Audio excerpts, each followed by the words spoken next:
Започнуваме со снимање на латинските бисери, изворите на сладка вода, потоа изворот на солена вода, пештерите, меловите и топилницата на рудата.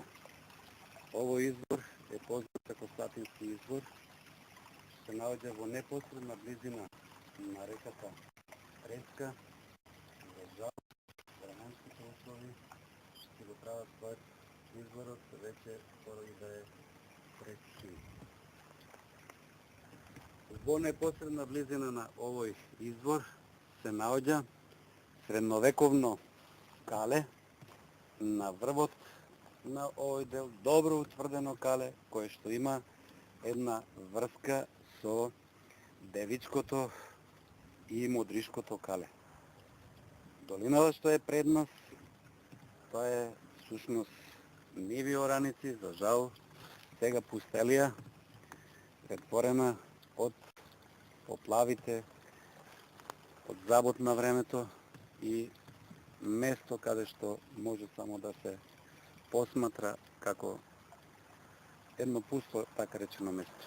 Додека изворов од кај што издира се наоѓа една од најубавите пештери, од Слатинските пештери, за која што пештера имале можност, имале прилика да ја гледаме на малите екрани и да видиме со каква убавина располага таа пештера.